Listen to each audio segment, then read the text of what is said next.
sepak bola ya. Gue kembali dengan preview untuk 3 match yang berjalan menarik pada akhir pekan ini. Yang pertama dari final Piala AFF leg kedua, ada Indonesia ketemu Thailand setelah sebelumnya di partai pertama Indonesia dibantai 4-0 oleh Thailand. Dan ya, kalau gue bilang ya kita harus legowo juga lah, karena secara matematis juga walaupun orang banyak bilang ya bola itu bunda segala macam bla, cuman presentase dari klub atau negara ketika lu sudah kebobolan 4 gol atau lebih lu melakukan remontada itu nggak mungkin banget.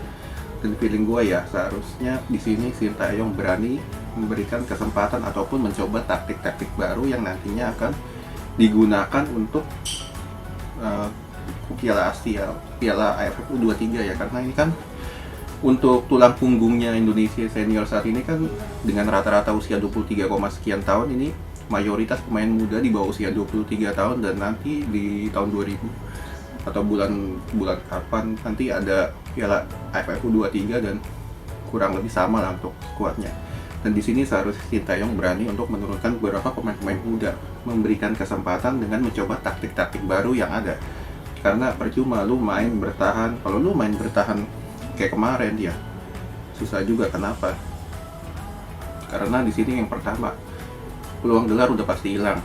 Yang kedua, timnas senior untuk di tahun 2022 ini ya nggak ada agenda juga ya, kecuali nanti Desember kalau jadi ada AFF juga untuk senior ya. Cuman untuk agenda terdekat adalah Piala AFF U23, dan di sini seharusnya berani untuk menurunkan pemain muda ya. Taktik-taktik harusnya dia lebih bisa lah untuk memberikan variasi-variasi yang ada. Oke? Lalu yang kedua ada Arsenal ketemu Manchester City dari lanjutan Liga Inggris. Arsenal tampil tanpa pelatih Mikel Arteta yang kena Covid, sedangkan City feeling gua akan turun full tim.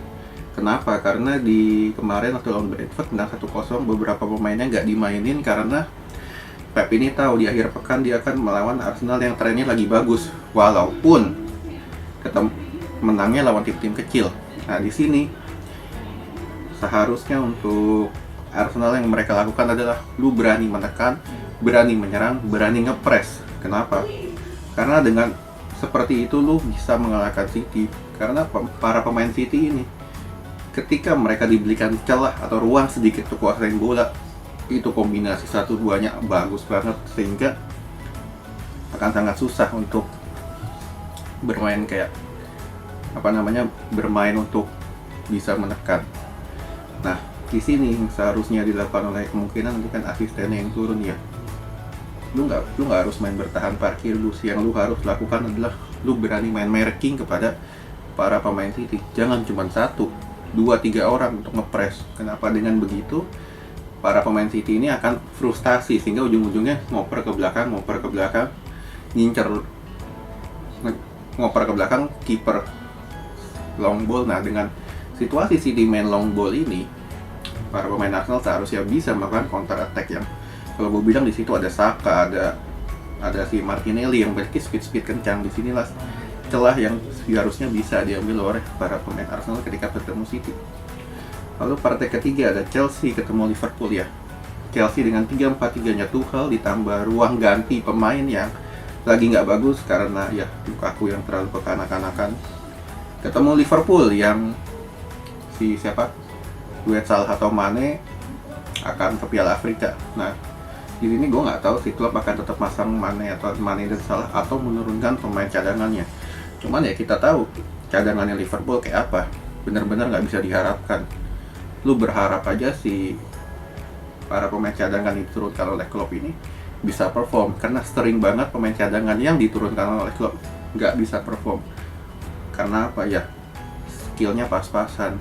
Dan di sini Chelsea di bawah Tuchel 2-3 bulan terakhir permainannya ngedrop, menurun.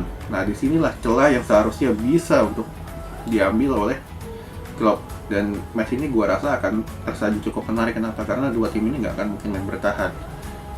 Dengan kesalahan-kesalahan kecil yang ditimbulkan entah itu dari pihak Chelsea atau pihak Liverpool, itu bisa menjadi peluang berbahaya yang bisa berbuah gol. Ya, match ini 50-50 nggak bisa diprediksi juga.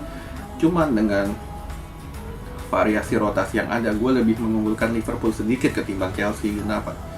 Chelsea lagi situasinya lagi nggak harmonis, ditambah taktiknya juga lagi karatan. Oke, sekian dulu.